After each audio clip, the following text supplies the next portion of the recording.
Hi, yeah, I'm Sandy Russell, and I live in Vancouver, BC, Canada, on the West Coast.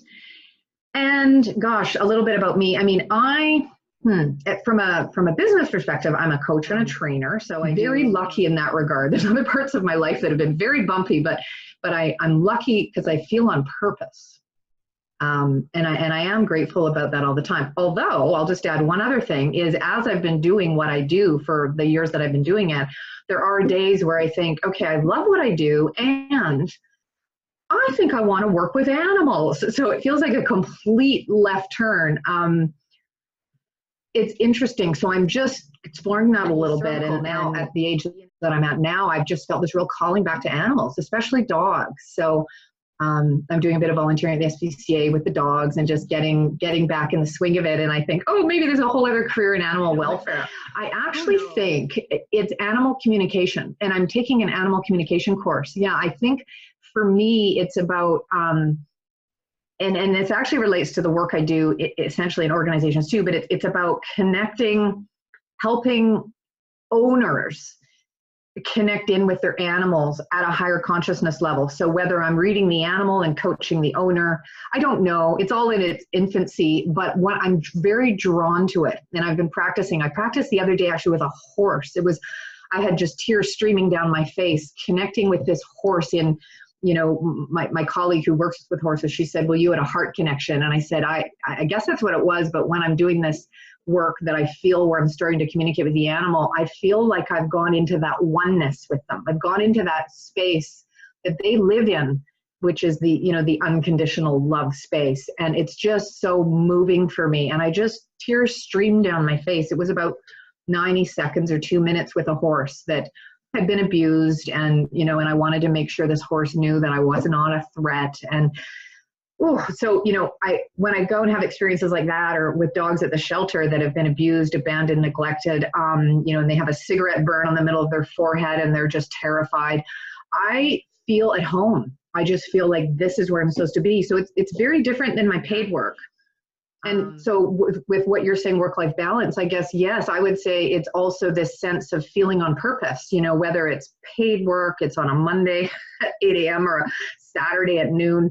If you feel alive and you feel on purpose, hey, that's what it's about, right? I mean, it's why we're here, to love what we do and make the world a better place. And, sometimes we have to do what we have to do until we can do what we want to do.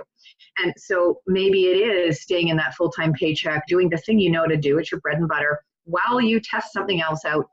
You really don't know a lot of the time until you test it out. I didn't know I would have this passion for working with dogs, dialing back your job part-time and trying something out part-time, freelancing, doing things on the weekends. I would just say, if I was giving advice to someone about career, right, and what they're trying to figure out, is talk to like-minded people that can connect you, because that's where those synchronicities usually come up, right? It's not in all the efforting and researching, it's talk to some people, get out there, have a coffee with someone who does work you're interested in, or who might know someone who does.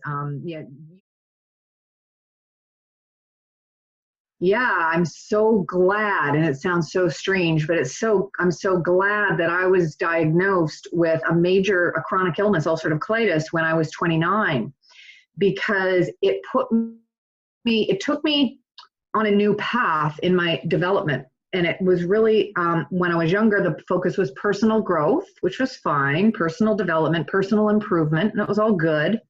But it really shifted to personal evolution and spirituality and consciousness, and raising my own consciousness and doing this work, the energy work and the work that the world needs, and I know what I'm saying there, right? Not judging and blaming, being curious. I mean, we can just raise our consciousness in so many different ways. Not blaming ourselves, not blaming other people. Having gratitude for what we do have, not focusing on what we don't have. Paying attention to the law of attraction, noticing our thoughts. Are they harming us? Are they harming others? It actually makes me emotional talking about it, because if I had not been diagnosed with a chronic illness at that age, I may have discovered all of this, because I've always been very interested in personal growth and Maslow's hierarchy of needs. But it really fast forwarded me, I'm grateful, because it's changed my life, being a meditator, doing things that I wouldn't have had time for at that age. You know, I just wouldn't have. And also just being able to add that to the work that I do. Some clients are more interested than others. I'm sure you find that too. You know, sometimes I don't say we have to work on this, but when people want to have more confidence, a lot of that we need to start looking, well, what are they thinking? What are they saying to themselves? You know, are you paying attention to your feelings?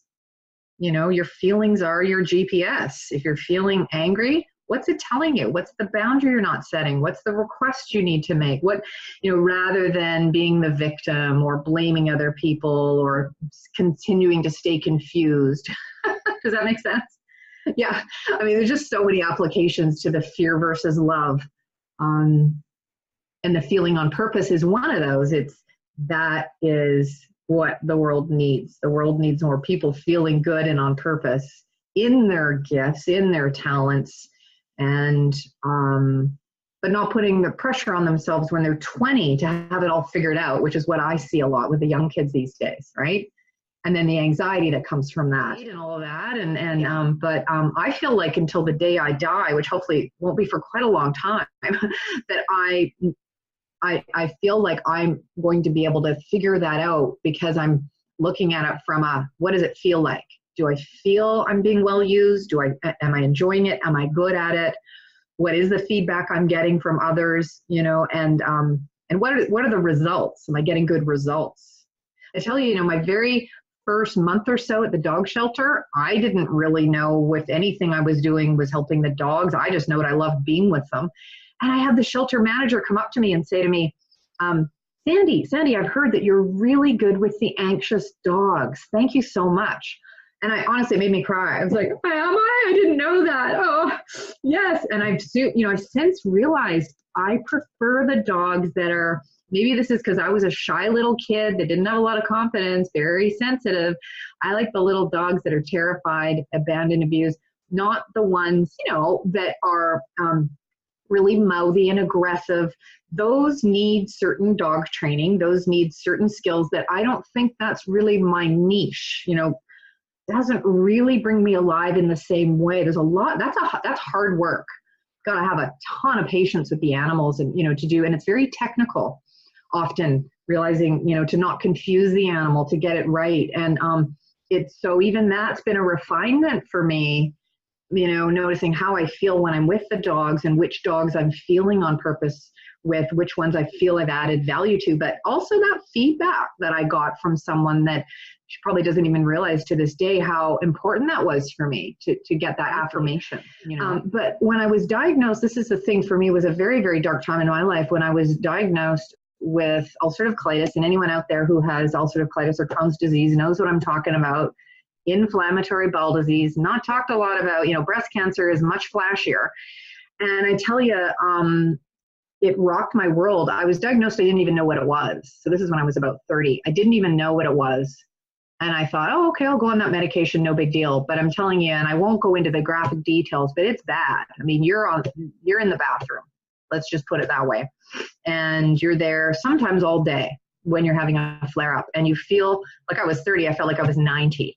It was like, it took my life. Now, it wasn't 365 days of the year. You know, there'd be flare-ups and then I'd be fine.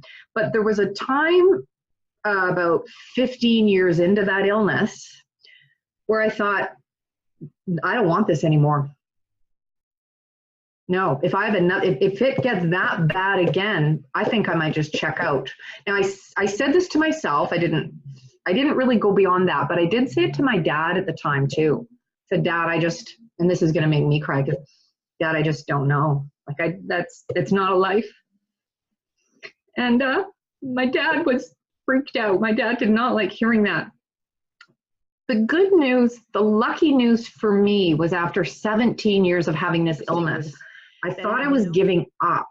Like I literally thought I was giving up ever being cured. You know, this friend said to me, why don't you try this woo-woo lady out near Burnaby? And, you know, she's a healer and she does this. And something inside of me said, it's not that expensive. Why not? And I'm not saying this is the cure for everybody out there with ulcerative colitis, because really it's whatever the imbalance is in your body in at this moment. It could be anything. It could be your diet. It could be lots of things. For me, it was my toothpaste, and anyone watching this, don't be a disbeliever. It was my toothpaste, and it was the calcium in my toothpaste. And she muscle tested that on the very first appointment. She said, Sandy, you've been suffering for 17 years. You've tried all these modalities. It's just a calcium metabolism issue. We need to get you off your toothpaste.